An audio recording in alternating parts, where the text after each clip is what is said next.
월세 100만 원 따라서 매매가 얼마 차이 나요? 모르죠, 그쵸? 왜냐면 그런 거 안 따져보니까 몇 억이 왔다 갔다 한단 말이에요. 이렇게 건물을 100개 1000개를 봐도 안목이 안 생겨요.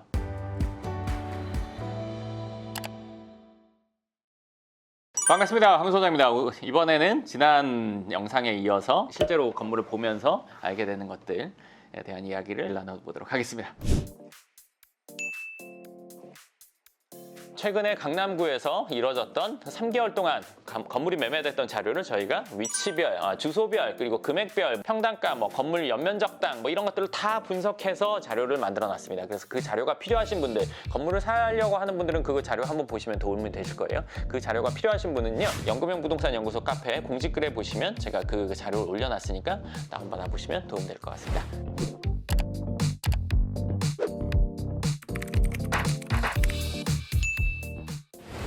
이게 건물을 보다 보면 우리가 이제 부동산은 어렵다고 생각하는 이유가 있어요. 첫 번째로 뭐냐면 우리가 흔히 쓰는 단어가 아닌 단어를 듣게 돼요. 건폐율, 용적률 이런 제곱미터 잘 모르잖아요. 그 평으로 환산하는 거 잘 모르잖아요.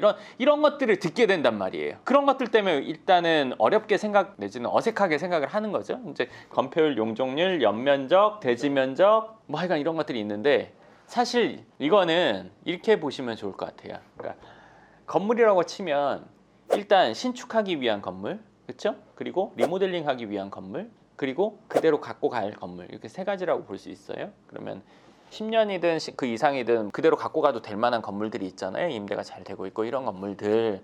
이런 건물들은 볼 때 중요한 게 뭐냐면 첫 번째로 향후에 시간이 더 지나서 10년, 15년이 지나서 얘를 신축하게 되면 이거보다 더 크게 지을 수 있나?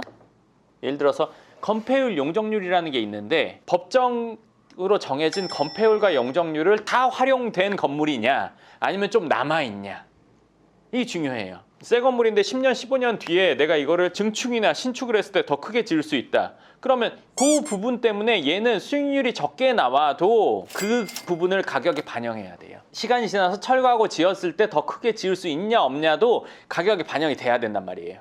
대부분 근데 사실은 그대로 갖고 갈 건물들은 이 건폐율, 용적률을 다 찾아먹은 건물들이 대부분이에요. 이게 남아있는 경우는 거의 없거든요. 그러니까 딱 맞춰서, 물론 이거 지었을 때랑 현재랑 법이 더 완화가 됐으면 남아있는 부분이 있을 텐데 완화된 거는 극히 드물고, 예를 들어서 건물주가 지으면서 이걸 다 안 찾아먹고 지은 경우도 있긴 있어요. 아주 드물게. 그러니까 요거 일단 생각하시고, 두 번째는 이 건물을 그대로 갖고 갈 거예요. 그럼 이거는 수익률이 중요해요. 왜? 단기간에 내가 철거하고 새로 질 게 아니고 짓는다고 해도 같은 크기로 되기 때문에 이거는 수익률을 보고 따져봐야 돼요. 근데 예를 들어서 지금 수익률이 별로예요. 근데 그런 건물을 소개받을 때마다 듣는 말이 있죠. 이게 월세가 더 높은데 주인분이 좋으셔가지고 세입자가 오래 있어가지고 별로 안 올렸다, 마음이 좋아서 어쩌고저쩌고 블라블라 이런 거 있잖아요. 그게 진짜일 때도 있고 아닐 때도 있어요. 그렇기 때문에 여기에서 나오는 수익률, 즉 월세가 인근 월세랑 비슷한지 비슷한 시세인지 따져봐야 돼요. 확인을 해봐야 돼요. 근데 사실은 건물 알아보는 분들 주위에 시세 안 알아보거든요. 왜? 귀찮으니까. 그러니까 그거부터 저랑 차이가 나는 거예요. 저는 여기 시세 다 알아요. 뒤에까지. 매번 확인을 했기 때문에 지금은 말만 해도 대략 안단 말이에요. 근데 처음 사는 분이라면 주변의 임대 시세랑 이거 반드시 확인해 봐야 돼요. 왜? 이 건물을 계속 갖고 갈 거니까. 수익률이 좋냐 안 좋냐 이거 반드시 따져봐야죠. 그거 안 따져보고, 그리고 거기 나와 있는 숫자, 이 금액이 정확한지 안 정확한지를 확인을 해봐야 된단 말이에요. 그게 귀찮으면은 대충 사세요.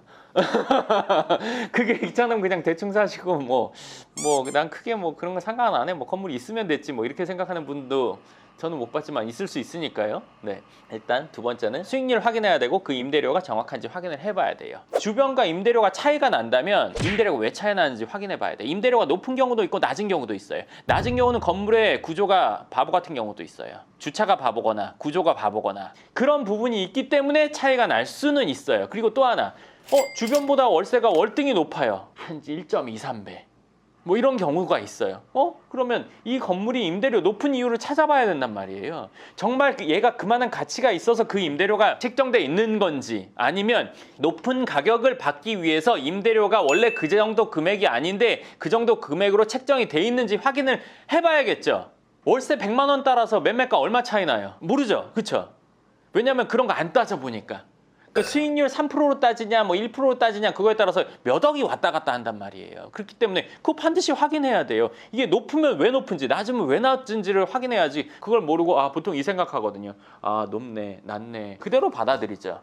네, 누군가는 의심하기도 해요. 이 진짜일까? 근데 참 재밌는 게 진짜일까 하는데 확인은 안 해봐요. 그리고 하나 더 있는 경우를 하나 얘기해드리면 월세가 높아요. 근데 건물을 확인해봤더니 별 차이가 없어요. 그런 경우에 대부분 그 건물 주인이 그 건물의 몇 개 층을 쓰고 있는 경우가 많아요.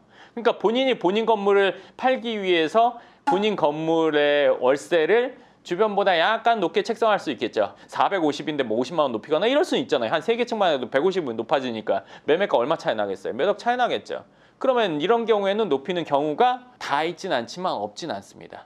있는 경우가 있어요. 그러니까 그런 여건들을 다 보고 얘가 진짜 괜찮은지를 판단해야지 그냥 얘만 놓고 본다는 거는 안목이 생기기 어렵죠. 이렇게 건물을 100개, 1000개를 봐도 안목이 안 생겨요. 그거는 내가 한 건물을 보더라도 정확히 얘가 이 정도 금액이냐 아니냐 따져보고 확인해보고 얘가 왜 높은지 낮은지를 본인이 확실히 아는 정도까지 확인을 했을 때 생기는 게 안목이지.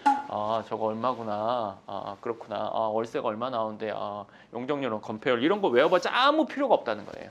그러면 두 번째, 있는 건물을 리모델링 할 때, 그리고 세 번째는 새로 지을 때. 이거는 다음 영상에서 이어서 이야기해드리도록 하겠습니다. 오늘 내용 중에 질문 있습니까? 일반적으로 일반 사람들이 부동산 중개인이 아니면서 임대료 시세 알아볼 때는 어디를 통해서 알아보는 게 좋을까요? 그건 당연히 부동산 통해서 알아봅니다. 이 부동산 통해서 건물을 봤다면 그 건물 주위에 있는 부동산에 가서 뭐 임대료를 물어볼 수도 있고 내가 임대를 구한다고 할 수도 있고 임대를 내놓는다고 할 수도 있고 아니면 네이버 검색할 수 있겠죠. 검색해보는 게 제일 쉽잖아요. 제일 부정확합니다. 모든 면에 있어서.